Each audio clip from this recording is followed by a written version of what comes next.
नमस्कार दोस्तों, civil cracker के यूट्यूब चैनल पर आपका हार्दिक स्वागत है।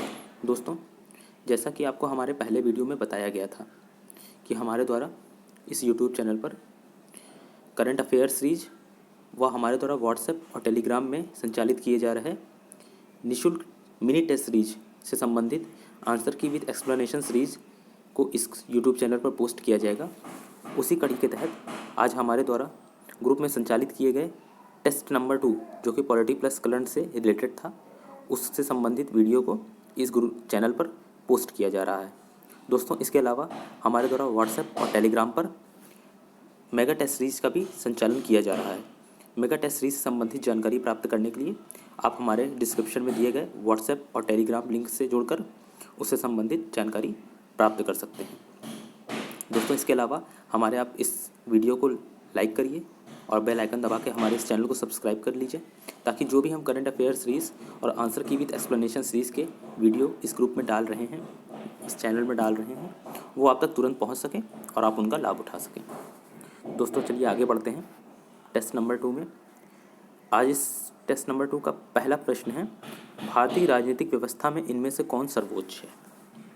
ऑप्शन ए सर्वोच्च न्यायालय, ऑप्शन बी संविधान, ऑप्शन सी संसद, ऑप्शन डी राष्ट्रपति। दोस्तों, इसका सही उत्तर है बी संविधान। दोस्तों, भारतीय राजनीतिक व्यवस्था के जितने भी अंग हैं, जैसे कि सर्वोच्च न्यायालय, संसद, राष्ट्रपति, ये सारे अपनी शक्तियाँ संविधान से प्राप्त करते हैं। इसीलिए भारतीय राजनीतिक व्यवस्था में संविधान सर्वोच्च है, तो इसका सही उत्तर हो जाएगा बी संविधान। दोस्तों, दूसरे प्रश्न की ओर बढ़ते हैं। भारत में भाषाई आधार पर गठित होने वाला पहला राज्य कौन सा था? Option A Andhra Pradesh, option B Sikkim, option C Rajasthan, option D Madhya Pradesh. दोस्तों, इसका सही उत्तर है ए आंध्र प्रदेश। अक्टूबर 1953 में भारत सरकार ने तेलुगु भाषी क्षेत्रों को मद्रास राज्य से अलग करके आंध्र प्रदेश राज्य का बनाया था। इस तरह भाषाई आधार पर गठित होने वाला आंध्र प्रदेश पहला राज्य था। दोस्तों, तीसरा प्रश्न है, भारतीय संविधान की 8वीं अनुसूची किससे संबंधित है? ए भाषाएं, बी दल परिवर्तन के आधार पर निरर्हता, सी विधायी शक्तियों का वितरण, या डी कुछ अधिनियमों का विधि मान्यकरण। दोस्तों, इसका सही उत्तर है ए भाषाएं। दल परिवर्तन के आधार पर निरर्हता ये संविधान की 10वीं अनुसूची से संबंधित है। विधायी शक्तियों का वितरण ये संविधान की 7वीं अनुसूची से संबंधित है। भाषाएं ये संविधान की 8वीं अनुसूची से संबंधित है। दोस्तों, चौथा प्रश्न है, निम्नलिखित कथनों पर विचार कीजिए। ए भारत एक लोकतांत्रिक देश है। उसका दूसरा कथन है, भारत का अपना एक संविधान है। तो इसमें ऑप्शन ए है ए तथा आर दोनों सही हैं, आर ए की व्याख्या करता है। बी ए तथा आर दोनों सही हैं परंतु आर ए की व्याख्या नहीं करता है। सी ए सही है तथा आर गलत है। डी आर गलत है तथा ए सही है। दोस्तों, इसका सही उत्तर है बी। भारत एक लोकतांत्रिक देश है जिसका प्रमाण संविधान की उद्देशिका के प्रारंभिक शब्दों से प्रकट होता है तथा लोकतंत्र शासन का वह रूप है जिसमें सभी महत्वपूर्ण निर्णय जनता द्वारा चुने गए प्रतिनिधियों द्वारा संयुक्त रूप से लिए जाते हैं। भारत का अपना एक लिखित संविधान है जो विश्व का सबसे बड़ा संविधान है। अतः दोनों ही कथन सही है, परंतु आर ए की व्याख्या नहीं करता है। लोकतांत्रिक होने का मतलब होता है जिसमें जहाँ सभी महत्वपूर्ण निर्णय जनता द्वारा चुने गए प्रतिनिधियों के माध्यम से लिए जाएं। तो इसलिए इसमें ऑप्शन बी सही हो जाएगा। पांचवा प्रश्न है, नागरिकता संशोधन अधिनियम 2019 में भारत में रहने की आवश्यक शर्त को 11 वर्ष से घटाकर कितना वर्ष कर दिया गया है? दोस्तों, अभी हाल ही में CAA यानी कि सिटीजनशिप अमेंडमेंट एक्ट काफ़ी चर्चा का विषय था। इस दौरान काफ़ी जगह पे हिंसात्मक घटनाएं भी, तो इसलिए ये हमारे लिए पॉलिटी और करंट दोनों के दृष्टिकोण से बहुत ही महत्वपूर्ण है। तो इसलिए इसमें ऑप्शन ए है 5, ऑप्शन बी है 6, ऑप्शन सी है 7, ऑप्शन डी है 8। तो दोस्तों, इसका सही उत्तर हो जाएगा 5 वर्ष। हाल ही में संसद द्वारा पास किए गए नागरिकता संशोधन अधिनियम 2019 के तहत पड़ोसी देशों के अल्पसंख्यक यदि भारत में 5 साल से रह रहे हैं तो वह भारत की नागरिकता प्राप्त कर सकते हैं। पहले भारत की नागरिकता प्राप्त करने के लिए 11 साल भारत में रहना अनिवार्य था। अगला प्रश्न है, भारतीय संविधान की विशेषताओं के संदर्भ में निम्नलिखित कथनों पर विचार कीजिए। उद्देशिका का विचार यूएसए के संविधान से लिया गया है। समवर्ती सूची की संकल्पना ऑस्ट्रेलिया से उद्धृत है। तो दोस्तों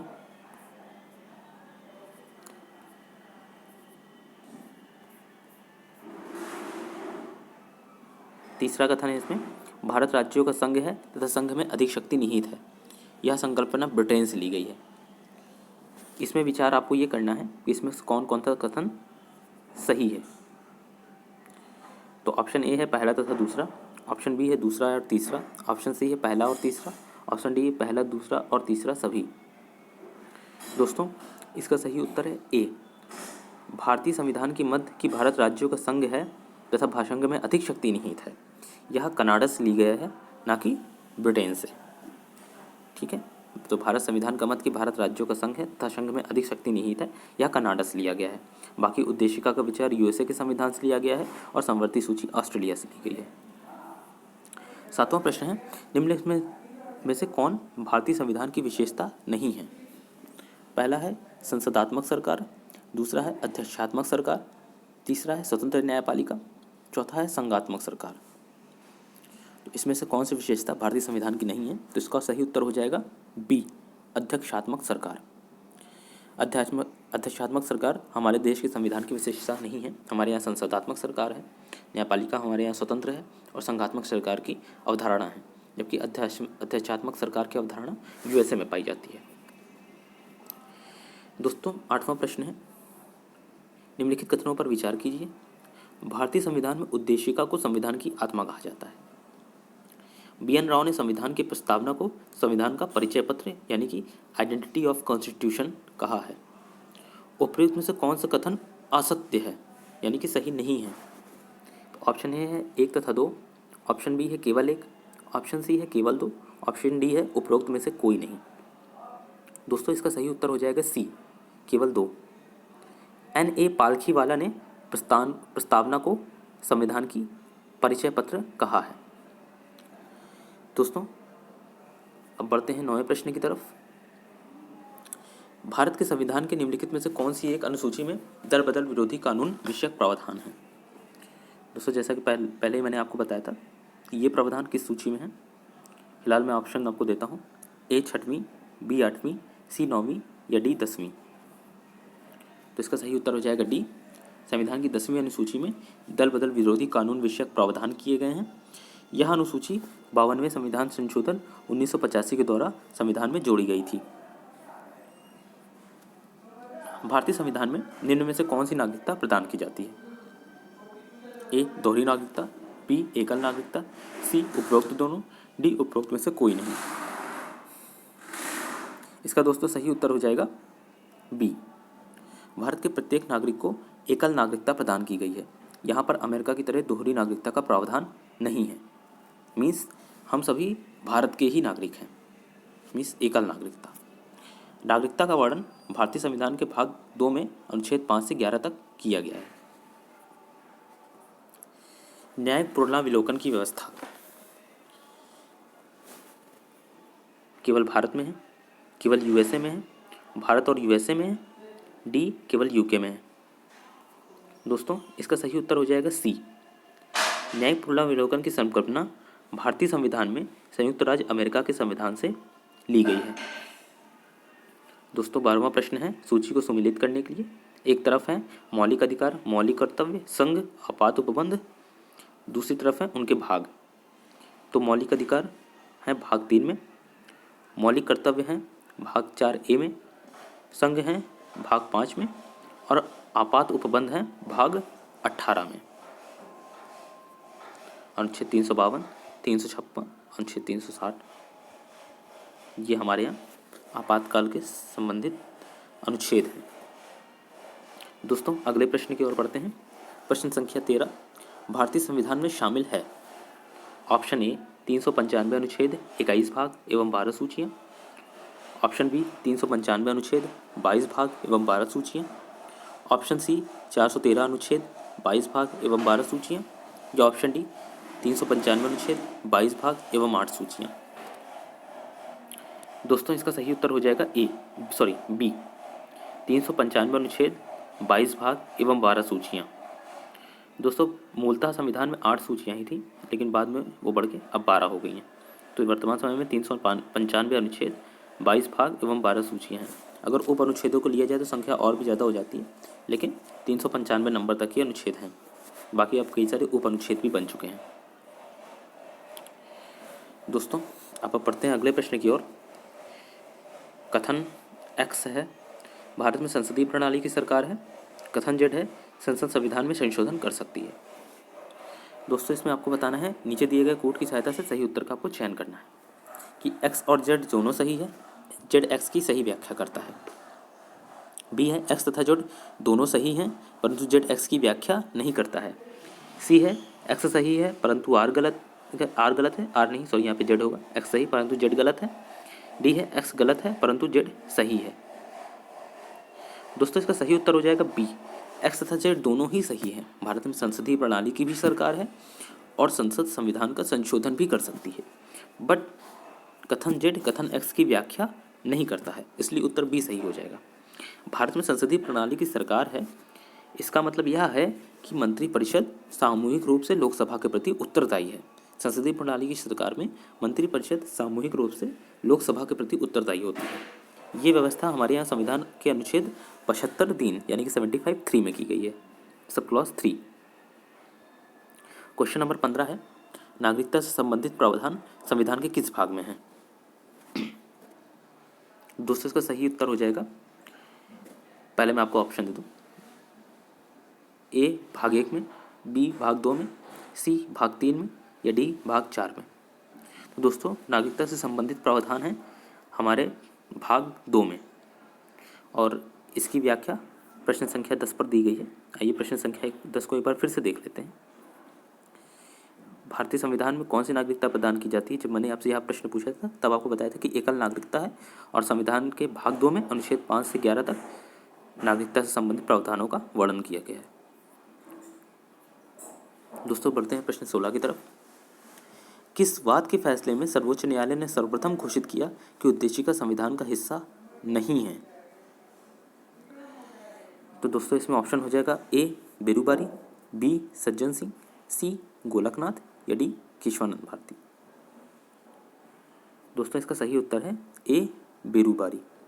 बेरूबारी यूनियनवाद 1960 में उच्चतम न्यायालय ने सर्वप्रथम यह फैसला दिया था कि उद्देशिका संविधान का अंग नहीं है, जबकि केशवानंद भारती बनाम केरल राज्य के वाद में उच्चतम न्यायालय ने अपने उपरोक्त निर्णय को बदलते हुए इस प्रस्तावना को संविधान का अंग माना था, और यहीं से मूल ढांचे का सिद्धांत भी आया था। दोस्तों बढ़ते हैं अगले प्रश्न की तरफ। प्रश्न संख्या 17 है, राष्ट्रपति पद्धति में समस्त कार्यपालिका की शक्तियां निहित होती हैं। ऑप्शन ए राष्ट्रपति में, ऑप्शन बी कैबिनेट में, ऑप्शन सी व्यवस्थापिका में, जो ऑप्शन डी उच्च सदन में। दोस्तों इसका सही उत्तर हो जाएगा ए राष्ट्रपति में। राष्ट्रपति को अध्यक्षात्मक शासन पद्धति के नाम से जाना जाता है तथा इस पद्धति में समस्त कार्यपालिका शक्तियां राष्ट्रपति में निहित होती हैं। दोस्तों हमारे यहाँ भी संवैधानिक प्रमुख के तौर पर तो राष्ट्रपति ही सर्वोच्च है, पर वास्तविक रूप से प्रधानमंत्री कार्यपालिका का प्रमुख माना जाता है। तो इसलिए हमारे यहाँ संवैधानिक रूप से शक्तियाँ तो राष्ट्रपति पर निहित हैं, लेकिन वास्तविक रूप से उनको प्रधानमंत्री के द्वारा प्रयोग किया जाता है। दोस्तों अगले प्रश्न की ओर बढ़ते हैं। प्रश्न संख्या 18, संविधान की अनुसूची 6 निम्न में से किस राज्य में लागू नहीं होती है? दोस्तों अगर वर्ष 2019 के यूपी पीसीएस प्री के प्रश्न पत्र का अवलोकन करें तो इससे संबंधित एक प्रश्न वहाँ पर था भी, तो इसलिए ये काफ़ी महत्वपूर्ण है। तो इसका ऑप्शन है ए असम, बी मेघालय, सी त्रिपुरा या डी मणिपुर। दोस्तों इसका सही उत्तर है डी। संविधान की 6वीं अनुसूची में असम, मेघालय, त्रिपुरा और मिजोरम के जनजातीय क्षेत्रों के प्रशासन के बारे में उपलब्ध है। तो दोस्तों 6वीं अनुसूची में कौन कौन से राज्य हैं? एक हो गया आपका एक हो गया आपका असम, दूसरा हो गया आपका मेघालय, और तीसरा हो गया आपका त्रिपुरा, और चौथा हो गया आपका मिजोरम। तो इसको एक कोड से आप याद कर सकते हैं, AMTM, लेकिन इसमें M के बारे में श्योर रहिए। M कौन कौन से हैं? मेघालय, और दूसरा है मिजोरम, और A से हो गया असम, T से हो गया त्रिपुरा। तो AMTM।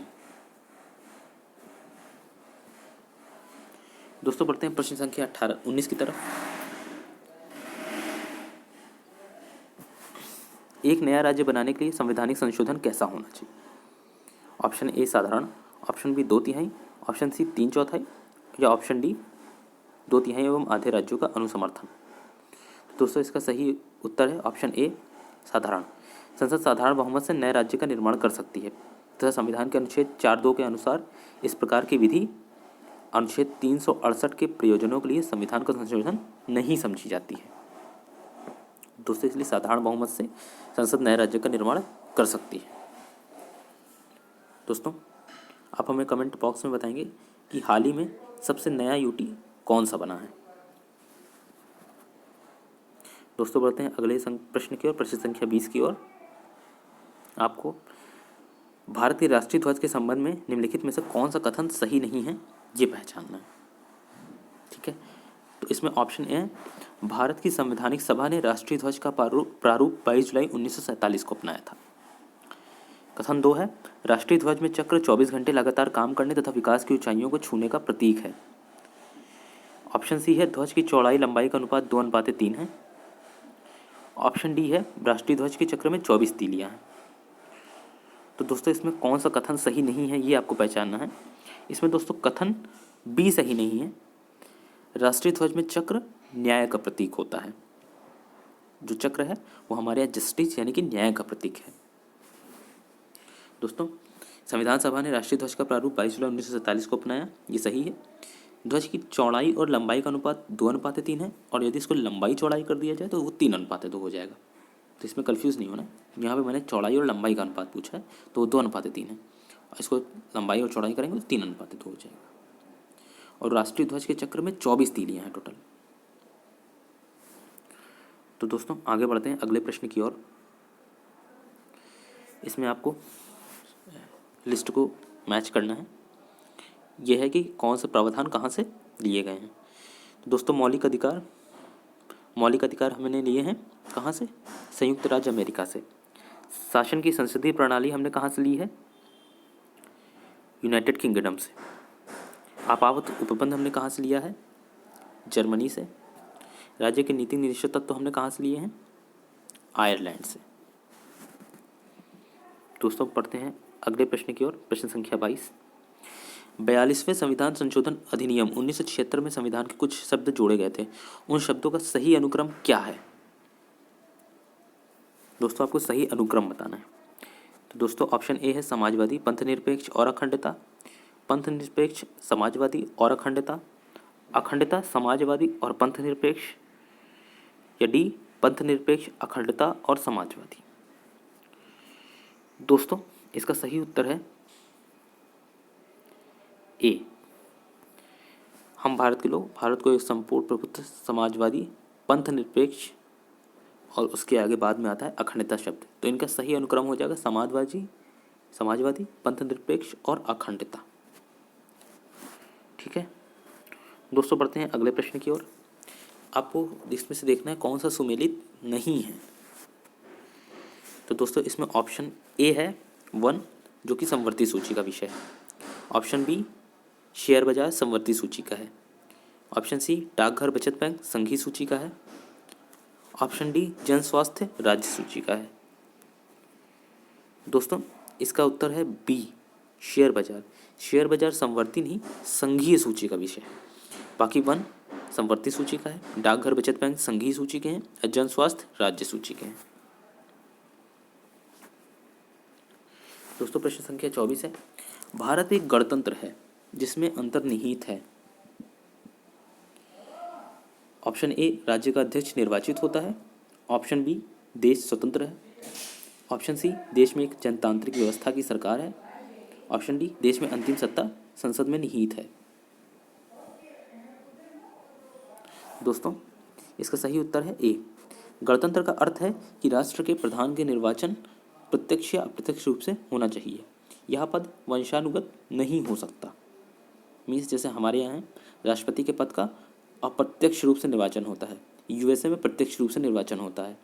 तो इसलिए दोनों जगह ही गणतंत्र है, क्योंकि यहाँ पे जो राज्य का सर्वोच्च पद है, किसी भी राष्ट्र का जो सर्वोच्च पद है, वो वंशानुगत नहीं है, बल्कि उसका निर्वाचन किया जाता है प्रत्यक्ष या अप्रत्यक्ष रूप से। दोस्तों, इस वीडियो में मैंने आपको लोकतांत्रिक, गणतंत्र और संसदीय प्रणाली तीनों चीज़ों का मतलब बताया है। आप इसलिए वीडियो को ध्यान से सुनें और उसको अपने जहन में बैठा लें, ताकि एग्ज़ाम में इससे संबंधित जो भी प्रश्न हैं, कई बार एग्ज़ाम में इससे रिलेटेड प्रश्न आते हैं, तो आप उन प्रश्नों को सही कर सकें कि लोकतंत्र का क्या मतलब है, संसदीय प्रणाली का क्या मतलब है और गणतंत्र में का क्या मतलब है। इससे आपकी राज्य व्यवस्था के संबंध में एक मूल आधार वाली सोच बनेगी, आपकी एक मौलिक सोच बनेगी। जब आप उस टर्म्स को पकड़ेंगे तब आप राज्य व्यवस्था को बहुत अच्छे से समझ पाएंगे कि राज्य व्यवस्था में आगे है क्या क्या। दोस्तों, बढ़ते हैं अगले प्रश्न की ओर। प्रश्न संख्या 25। अब यहाँ से आपका करंट अफेयर से संबंधित प्रश्न शुरू हो गए हैं। तो दोस्तों, प्रश्न है, किस राज्य के साथ फेसबुक ने राष्ट्रीय महिला आयोग और साइबर पीस फाउंडेशन के साथ मिलकर महिलाओं को डिजिटल साक्षरता प्रदान करने के लिए अपना वी थिंक डिजिटल कार्यक्रम शुरू किया है, जिसका उद्देश्य इंटरनेट पर लैंगिक असमानता को कम करना है। दोस्तों, इसका ऑप्शन है ए उत्तर प्रदेश, बी बिहार, सी पंजाब या डी हरियाणा। दोस्तों, इसका सही उत्तर है ए उत्तर प्रदेश। उत्तर प्रदेश ने राष्ट्रीय महिला आयोग उत्तर प्रदेश के साथ फेसबुक ने राष्ट्रीय महिला आयोग और साइबर पीस फाउंडेशन के साथ मिलकर ये महिलाओं को डिजिटल साक्षरता प्रदान करने के लिए अपना वी थिंक डिजिटल कार्यक्रम शुरू किया है। प्रश्न संख्या 26 है, उत्तर प्रदेश के किस जिले में लगभग 4000 साल पुराने नगर बस्ती के अवशेष मिले हैं। ऑप्शन ए है इलाहाबाद, बी प्रतापगढ़, सी कुशीनगर या डी बनारस। इसका सही उत्तर है डी बनारस। बनारस में 4000 साल पुराने बस्ती के अवशेष मिले हैं। दोस्तों, प्रश्न संख्या 27 है, किस राज्य या केंद्र शासित प्रदेश में पक्षी गणना के दौरान पक्षियों की 2 नई प्रजातियां पाई गई हैं। ऑप्शन ए है जम्मू कश्मीर, ऑप्शन बी है उत्तराखंड, ऑप्शन सी है अरुणाचल प्रदेश, ऑप्शन डी है लद्दाख। दोस्तों, इसका सही उत्तर है लद्दाख। पक्षी गणना के दौरान 2 नई प्रजातियां लद्दाख में मिली हैं और लद्दाख हाल ही में जम्मू कश्मीर से अलग होकर नया यूटी बना है। ये भी आपको ध्यान रखना है। दोस्तों, अगला प्रश्न है, किस योजना की शुरुआत महाराष्ट्र सरकार ने की है जिसके तहत निर्धन लोगों को ₹10 में खाना उपलब्ध करवाया जाएगा। ऑप्शन ए मध्याह्न भोजन योजना, ऑप्शन बी अन्नपूर्णा योजना, ऑप्शन सी शिव भोजन थाली योजना, ऑप्शन डी कालिया योजना। दोस्तों, इसका सही उत्तर है ऑप्शन सी शिव भोजन थाली योजना। प्रश्न संख्या 29 है, गांव के मानचित्र के लिए ड्रोन का उपयोग करने वाला भारत का राज्य कौन सा है जिसने गांव के मानचित्र के लिए ड्रोन का उपयोग किया है। ए उत्तर प्रदेश, बी तमिलनाडु, सी महाराष्ट्र या डी मध्य प्रदेश। दोस्तों, इसका सही उत्तर है डी मध्य प्रदेश। प्रश्न संख्या 30 है, वर्चुअल पुलिस स्टेशन का शुभारंभ किस शहर में किया गया है जिसके माध्यम से लोग अपने वाहनों की चोरी के संबंध में अपने जिले में पुलिस थाने का दौरा किए बिना ऑनलाइन शिकायत दर्ज करा सकते हैं। वर्चुअल पुलिस स्टेशन, ए लखनऊ, बी भुवनेश्वर, सी अहमदाबाद या डी नई दिल्ली। दोस्तों, इसका सही उत्तर है बी भुवनेश्वर। भुवनेश्वर में वर्चुअल पुलिस स्टेशन शुरू किया गया है और लोग अपने वाहनों की चोरी के संबंध में जिले में पुलिस थाने का दौरा किए बिना ऑनलाइन शिकायत दर्ज करा सकते हैं। दोस्तों, तो आज ये रहा हमारे आंसर की विद एक्सप्लेनेशन सीरीज, जो कि हमने ग्रुप में टेस्ट 2 जो कराया था उसका। दोस्तों, ऐसे ही जो हमने ग्रुप में और भी बहुत सारे टेस्ट कराए हैं उसका आंसर की विद एक्सप्लेनेशन सीरीज लेके हम लगातार वीडियो डालेंगे और जल्दी ही हम जो हमने टेस्ट 3 संचालित किया है उसका आंसर की विद एक्सप्लेनेशन आपके सामने लेके प्रस्तुत होंगे। तो दोस्तों, आप हमारे इस वीडियो को लाइक करिए ताकि आप तक जो भी वीडियो हम फर्दर अपलोड करेंगे वो आप तक पहुंच जाए। आप हमारे चैनल को बेल आइकन दबा के सब्सक्राइब भी कर लीजिए। धन्यवाद दोस्तों।